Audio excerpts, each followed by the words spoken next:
Sa cellphone video na ito nakuha noong April 28, makikita ang paghagis ng kahon ng isang babae sa mukha ng isang lola. Maya-maya pa, sinuntok naman ng babae ang matanda sa mukha. Pero hindi pa ito nakontento sa pananakit sa matanda. Kinaladkad pa niya ito papasok sa loob ng bahay, saka muli pinaghahampas. Sino ang babaeng walang awang nananakit sa matandang babae? At makaligtas kaya ang biktima sa pag-atake sa kanya?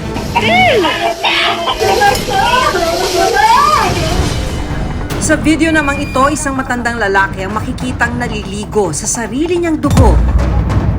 Sino ang nasa likod ng walang awang pambubugbog sa matanda? Sabihin niyo po kung kinakilala niyo. I-report po natin sa pulis. Hindi na, kaganti na lang kami.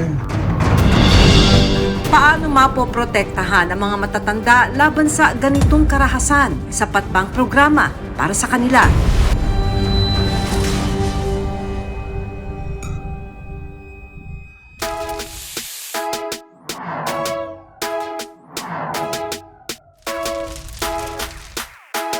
Paano kung habang kumakain ka sa restaurant, biglang dumating ang hindi imbitadong bisita? Laking gulat ang isang customer nang makita ang isang ipis na nakahalo sa pasta na kinakain ng kanyang anak sa isang restaurant sa Laguna. Gumagapang naman ang uod ang nakita ng isang customer ng isang Korean barbecue restaurant sa Cavite. Sa Cebu, nandiri naman ang isang customer nang tila mag-food hopping ang daga sa isang buffet restaurant. Daga, akla! Kinuna niya ito ng video at ipinost sa social media. Paano nga ba masisigurong ligtas ang mga pagkain laban sa mga pesting ito na posibleng magdulot ng problema sa kalusugan ng mga customer?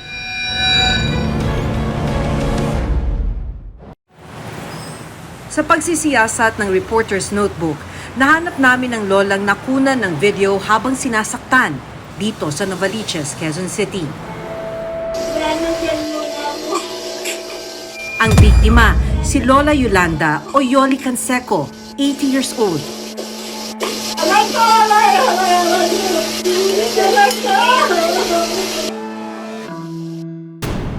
At ang babaeng nanakit sa kanya, mismo anak pala niya na itatago namin sa pangalang Carla. Paano nga ba nangyari ang pananakit? Kwento ni Lola Yoli, ito ang unang beses na sinaktan siya ng anak. Hindi ko naman po alam na sinusumpong siya ng ganong katindi. Andito kami sa may pinto. Hindi ko alam na sasaktan ako. Bigla na lang kinuha itong sapatos. Pinukpok sa akin. Kaya dito may mga gas-gas ako dati. Nangihingi na lang ako ng tulong. Di naman makalapit yung ibang anak ko na tatakot. Dito'y siniwalat ni Lola ang dahilan. May sakit daw sa pag-iisip si Carla at minsan na nilang ipinasok sa isang mental institution. Umayos naman daw ang kalagayan ng anak. Pero ang problema, hindi niya naiinom ang kailangang gamot. Doon po kasi may gamot siyang iniinom eh. No, siyempre tayo, mahirap lang. Wala tayong pambili palagi ng gamot. Naubusan siya ng pambili. Kaya sinusumpong siya. Si Carla rin daw ang kasama ni Lola Yoli sa bahay at nag-aalaga sa kanya. Mahabang panahon po ang pagsasama namin din sa bahay. Na hindi niya ako sinasaktan. Siya nagluluto ng pagkain namin. Siya nag-aasikaso sa akin.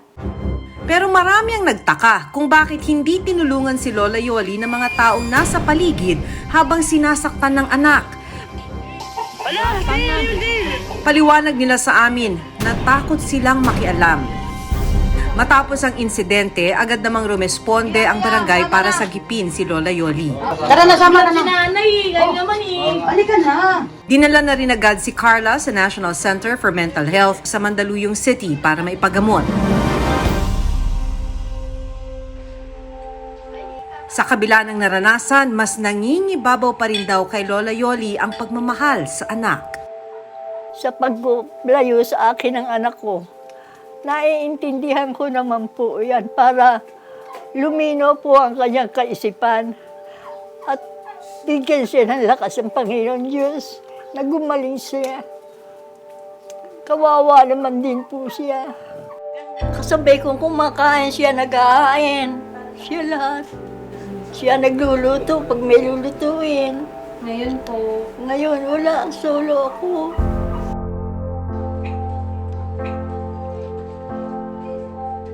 Namimiss ko rin po siya kahit nananakit siya na kahit sinaktan niya ako. Dahil anak ko siyempre, mahal ko anak ko. Kaya lang wala akong magawa. Naghilom man ang mga sugat at pasa, ramdam pa rin daw ni Lola Yoli ang pananakit ng kanyang ulo at hirap sa paghinga. o ano po? Sinamahan namin si Lola sa isang public hospital. Nahanap ng reporter's notebook yung lola na nasa viral video. Nandito siya ngayon sa isang ospital sa Quezon City dahil may mga follow-up check-up siya. Kukumustahin natin siya ngayon. Hi, Lola! Mano naman, kumusta naman kayo? Ano nangyari? Ano ho to? Check ninyo to? Follow-up check-up to? So, nagpunta po kayo dito ngayon. Check-up. Para po ba dun sa nangyari 2 weeks ago o ibang sakit na? Sa nangyari po. Sa nangyari pa 2 weeks ago? Bakit po? Ano yung nararamdaman nila? Ito ngayon po, yung dibdib ko masakit. Tsaka nahirapan po ako huminga. Matapos ang pagsusuri kay Lola, napag-alaman na may buta siya sa puso at may hika na mas lalong nagpapahirap sa kanyang kondisyon. Umiiyak na lang po ako. Nahirapan nga po ako. Lalo na po naiisip ko yung mga anak ko. Pero kumusta muna si Lola? Hanggang ngayon, parang ang sinasabi niya, kung saan siya hinampas ng anak niya, masakit pa rin. Ngayon okay naman siya, stable yung blood pressure, normal. Kaya lang hirap siya huminga. So ngayon, Dok, may iba pang underlying condition. More on medical na. Usually, pagka heart problem, may maintenance na yan. Pag hindi naiinom yung maintenance, Pwede mag-worse yung yung cardiac problem niya. lalala, Para makatulong kay Lola, binigyan namin siya ng isang bagong nebulizer. May regalo sa inyo yung reporter's notebook. Nanghihiram daw po kasi kayo ng nebulizer nyo. Binilhan po namin kayo ng nebulizer. Sinagot na rin namin ang pang-isang buwang gamutan ni Lola Yoli para sa hika.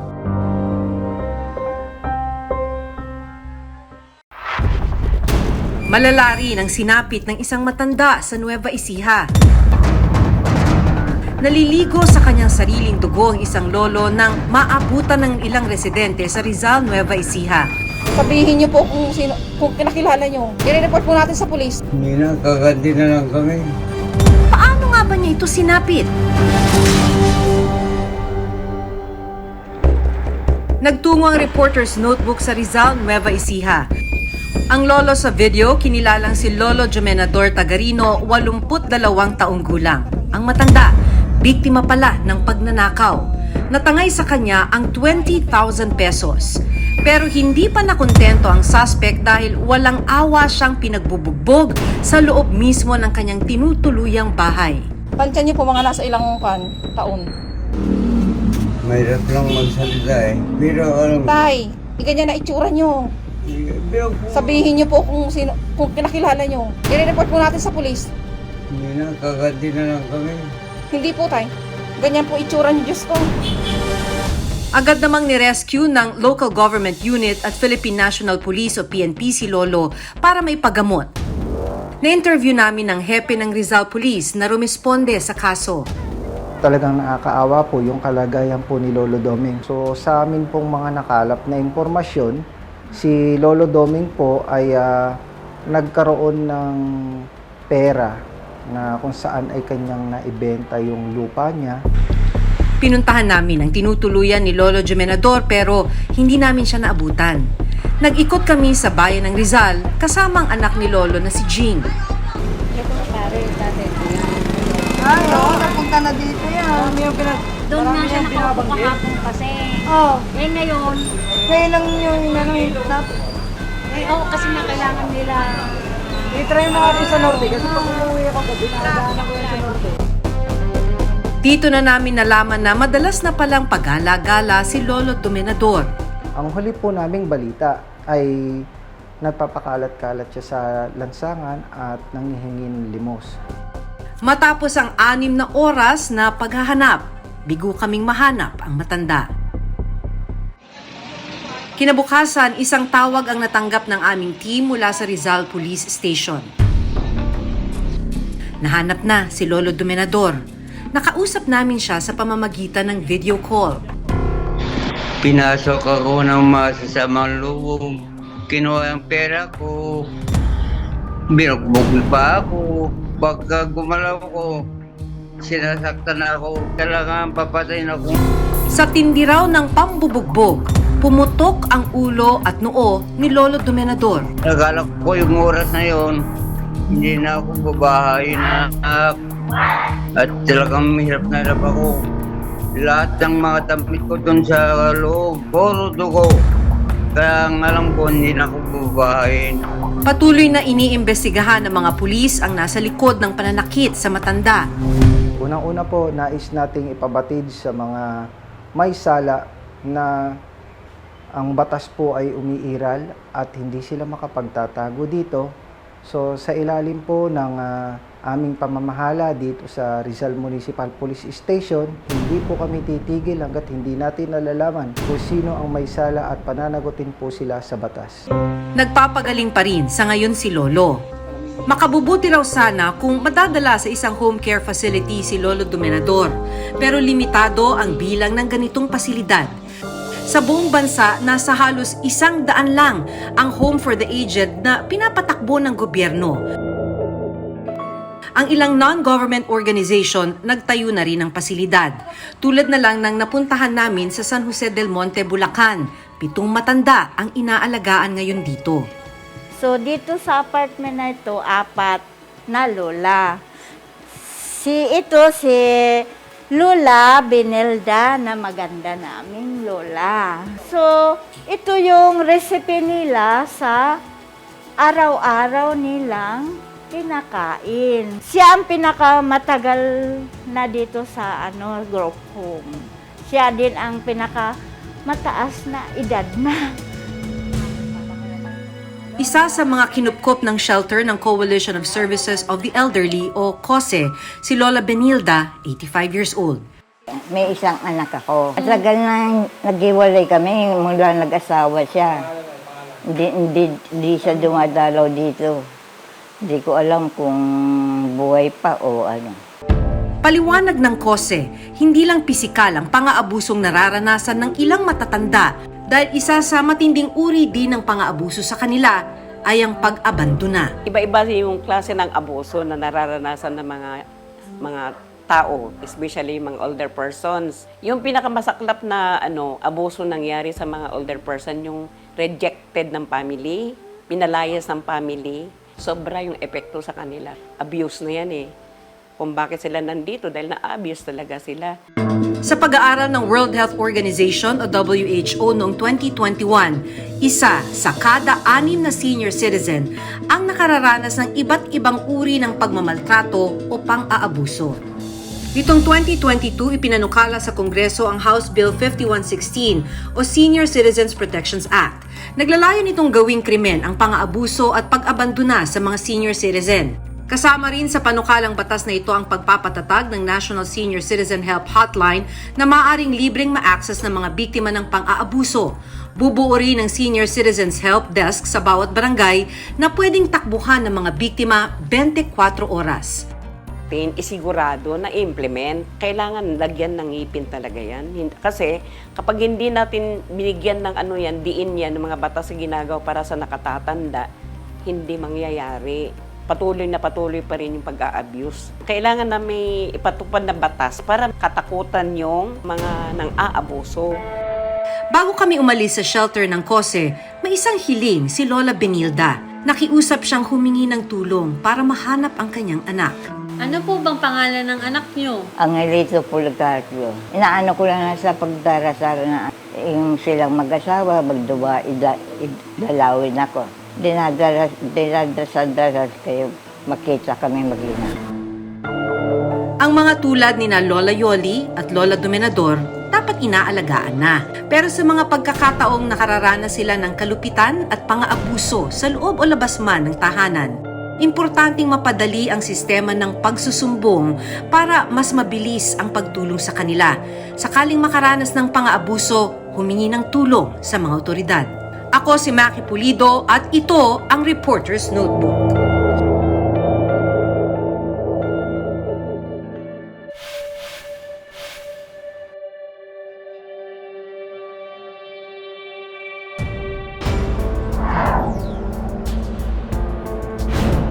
Sa viral post na ito na may mahigit 5,000 shares, ikinuwento ng isang customer ang kanyang naging karanasan sa isang buffet restaurant sa Cebu. Habang kumakain daw sila ng kanyang pamilya, laking gulat nila na makita nila ang isang daga sa kabilang mesa. Daga, akla! Dito na siya nagsimulang kumuha ng video at mga larawan. Makikitang ginangataan ng daga ang mga tirang pagkain sa mesa. Tumanging magpa-interview ang uploader, pero ayon sa kanya, agad niyang inireport sa management ng restaurant ang nakitang hayop. Paliwanag daw sa kanya, posibleng galing sa labas ang daga at nakapasok lang sa kainan. Sinubukan naming kunan ng pahayag ang restaurant, pero hindi pa sila sumasagot sa ngayon. Daga, akla! Paliwanag ng isang eksperto, may panganib na maaring idulot sa kalusugan kapag naapakan, naihian o nakain ng daga ang pagkaing kakainin pa lang ng tao. Pag meron tayong nakain or nainom na contaminated ng mga daga, lalo na yung mga ihi nito or feces ng daga, ay yung sakit na leptospirosis. Maaari natin itong makuha if na-ingest natin accidentally yung pagkain na contaminated ng kanilang mga secretions. Nagsulputan ngayon ang mga Korean barbecue o samgyeopsal restaurant sa bansa. Sino ba naman ang hindi matatakam sa unlimited na meat at side dishes?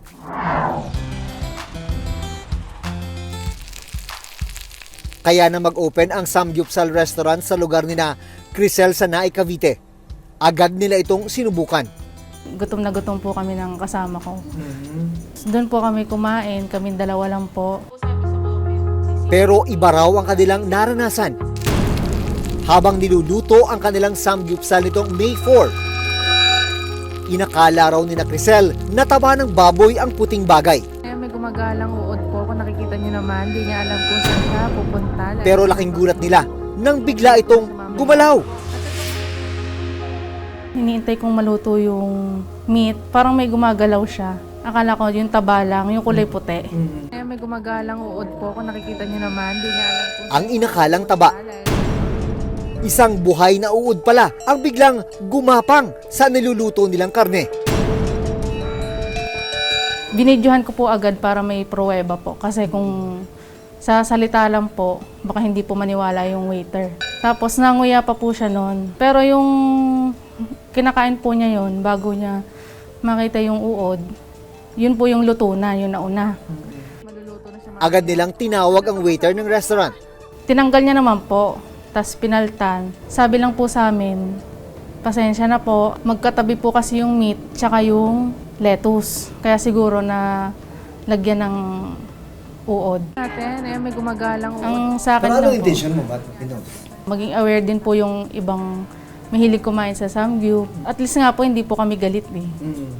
Pati hindi ko po sinabi yung pangalan ng restaurant po, kung saan. Nitong nakarang Miyerkules, pinuntahan namin ang mismong restaurant. Nagpaunlak ng interview ang may-ari, pero hiniling niyang itago ang kanyang pagkakakilanlan. Sa pagkakaalam mo ba, ano nangyari nung May 4? Ang side po namin is sila lang po yung nagreklamo po na meron po silang nakitang uod. Sa dami-dami pong kumakain sa amin, simula po umaga hanggang gabi, hanggang mag-closing po kami. Sa atin, may gumagalang uod po. Pero bakit nagka-uod? Paano nagka-uod? Ayun nga po yung question, sir. Hindi ko po masasagot yan about that. Kasi sa loob naman po, sobrang dami na po namin empleyado dyan, especially sa kitchen. Talagang chinecheck po namin talaga bawat yung binibigay namin. Nalaman din namin wala palang permit mula sa LGU ng Naik ang restaurant. Wala pa po din na, pero nagko-complain na po kami, sir. Nagka-process na po. Ibig sabihin ngayon pa lang kayo nagpo-proseso ng mga requirement? Opo, sir. Kasi sobrang busy po talaga. Susunod, nadismaya rin ang isang customer ng isang ipis naman ang nakita niyang nakahalo sa in-order na pagkain.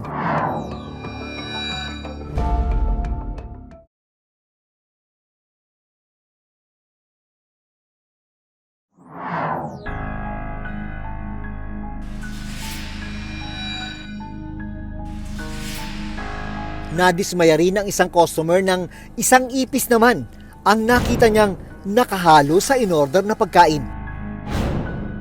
Base sa online post ng customer na tumangging magpa-interview pero pinayagan kaming gamitin ang litrato. Umorder siya ng pasta para sa anak at nang haluin, doon na niya nakita ang ipis. Nang tawagin daw niya ang staff ng restaurant, agad raw nitong kinuha ang pagkain at nang ibalik, sinabing nasunog na bacon ang nakitang nakahalo sa pasta. Tanong tuloy ng customer, paano naging bacon ang kanyang nakunan na may pakpak at paa? Common na simptomas pag nakakuha tayong sakit na ito ay yung pagsakit ng tiyan, pagtatae at pagsusuka dahil nga sa contaminated na pagkain na nakuha natin. Sabi ng isang food safety expert, responsibilidad ng mga food establishment ang tama at maayos na pag-handle sa mga itinitindang pagkain. Food handling, of course, is how you prepare the food. From binili mo yung mga ingredients mo mula sa palengke or sa grocery, ni-receive mo yan hanggang sa ma-serve mo sa customer, that is actually part of the whole process of food handling. It's very important to make sure that every step of the flow of food is safe. Dahil kung malinis ang pagkain, mas masisiguro ang kaligtasan ng mga customer. It's very important ang food safety, pinapractice ito or binabantayan talaga ito ng ating mga food establishments. And this is actually part of the responsibility of the food business operator and also the food handlers. Paalala ng eksperto, sakaling malagay sa katulad na food experience ni na Crisel, may tamang proseso para iparating ang mga ganitong uri ng reklamo. Pwede naman silang mag-file ng complaint, or magpadala ng kanilang obserbasyon doon sa Rural Health Unit or doon sa Municipal or City Health Office. I-assess naman ng Municipal Sanitation Inspector yung overall sanitation condition ng food establishments.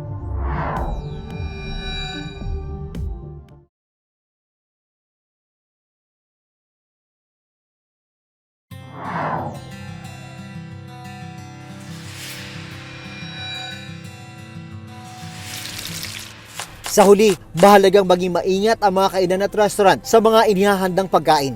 Lalo't buhay at kaligtasan ang nakataya sa bawat pagkaing kanilang inihahain. Hanggang sa susunod na Sabado, ako si Maki Pulido. Ako si Jun Veneracion at ito ang Reporter's Notebook.